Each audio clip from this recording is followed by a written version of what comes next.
Chapitre 7. Coup de théâtre. Le lendemain, tous les élèves de l'école ont reçu un message pour leurs parents. Réunion spéciale à 19h dans l'auditorium. Le scénario se déroulait exactement comme nous l'espérions. Les élèves de la classe de Mademoiselle Charlotte avaient déjà reçu un autre message dès leur arrivée. Un message secret rédigé par Charles-Antoine et moi qui s'adressait à eux uniquement, pas à leurs parents. Notre plan fonctionnait parfaitement. Pendant le dîner, notre classe s'est réunie dans le petit bois où Mathieu Bérubé et José Lachance se donnent des becs.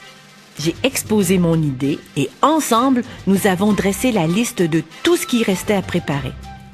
Nous nous sommes donné rendez-vous à 18h. Il ne fallait absolument pas que les parents nous voient.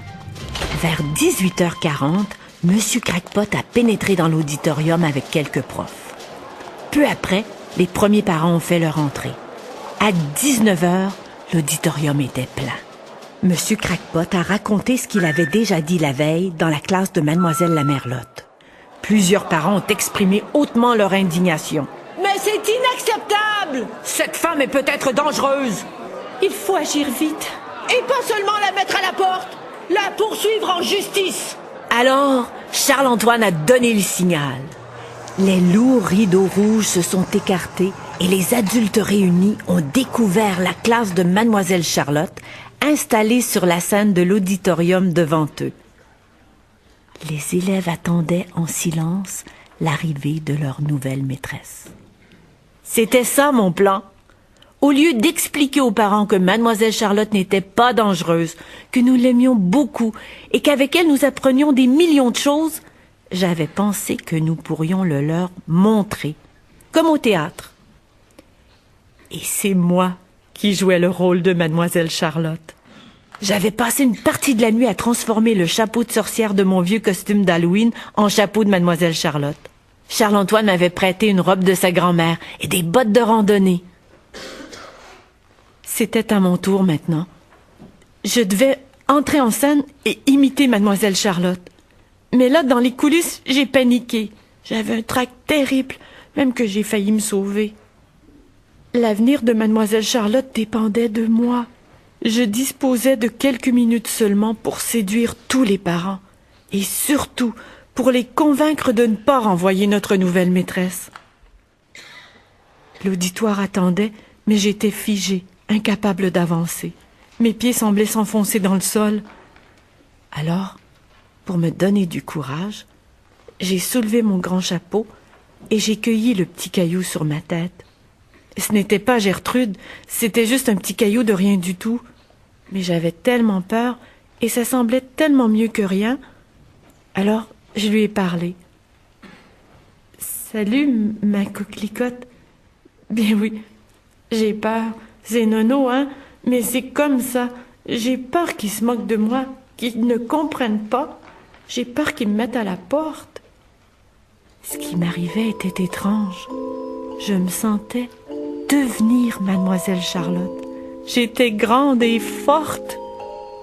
J'ai replacé Gertrude sous mon chapeau et j'ai marché tranquillement jusqu'au centre de la scène. Là, j'ai flâné un peu en souriant gentiment. Puis, je me suis assise derrière le bureau de Mademoiselle Charlotte. J'ai soulevé délicatement mon grand chapeau, comme un chapeau de sorcière, mais avec un bout rond au lieu d'un bout pointu sur le dessus. Et j'ai cueilli mon précieux caillou. Je l'ai caressé un peu et j'ai parlé. J'ai confié à mon caillou tout ce qui me pesait sur le cœur. Je parlais fort afin que les 300 personnes réunies m'entendent bien. Il fallait qu'ils comprennent. Il fallait qu'ils découvrent quelle sorte de maîtresse j'étais. Après, j'ai déposé doucement Gertrude sur mon bureau. Le deuxième acte allait débuter. Pour prouver à tout le monde que Mademoiselle Charlotte savait enseigner, j'ai imposé un contrôle, français et mathématiques. Mes élèves furent formidables. La mère de François-Olivier a crié « Bravo !» lorsque son fils a éplé sa perlipopette sans oublier un T. Et Maryse Lacasse, qui savait à peine additionner avant l'arrivée de Mademoiselle Charlotte, a réussi coup sur coup 4 multiplications compliquées. 3 élèves ont présenté des projets. Mais cette fois, Monsieur Crackpot, les profs et les parents ne sont pas arrivés comme un cheveu sur la soupe au milieu de l'exposé. Ils ont eu droit à toutes les explications. Lorsque Louis-Philippe a refait son truc du pâté chinois, plusieurs parents ont ri de bon cœur. Pour finir, j'ai décidé d'improviser. Ce 3e acte n'était pas prévu, mais tant pis. Alors, comme ça, devant tout le monde, sans réfléchir, sans m'inquiéter de ce qu'il dirait ou de la façon dont il réagirait, j'ai inventé une histoire. Je ne sais même pas d'où elle est venue, ni où elle est partie. Une fois mon récit fini, je ne m'en souvenais déjà presque plus. J'avançais à 4 pattes dans le couloir étroit d'une caverne. En balayant les murs, ma lampe de poche réveillait des millions de pierres minuscules, extraordinairement brillantes. Je n'avais ni peur ni froid. C'est tout ce que je me rappelais.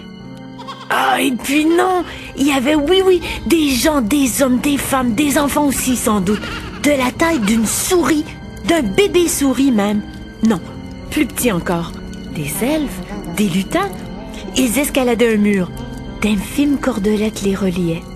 J'étais fascinée. Tout à coup, la terre a tremblé, comme si un géant endormi émergeait lentement d'un profond sommeil. Étions-nous bel et bien dans une grotte, quelque part dans une toute autre dimension, ou tout bêtement dans le ventre d'un ogre?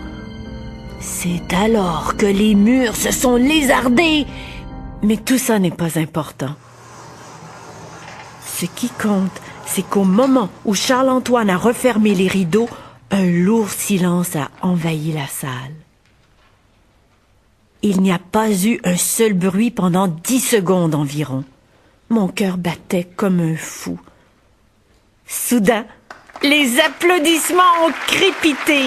Ouf! Nous avions gagné. J'en étais presque sûre. Monsieur Crackpot a pris la parole. Et franchement, il m'a un peu impressionné. Notre directeur a proposé que personne ne prenne de décision hâtive. Il allait rencontrer Mademoiselle Charlotte, éclaircir l'histoire des diplômes et, sans lui interdire d'enseigner différemment, il lui recommanderait de ne pas dépasser certaines limites. Ça me semblait un bon compromis. « J'ai bon espoir que nous trouvions un terrain d'entente », a-t-il finalement déclaré de sa grosse voix sérieuse. Cette fois, c'est derrière les rideaux qu'on a applaudi, à tout rompre. Mais l'histoire de Mademoiselle Charlotte n'était pas finie.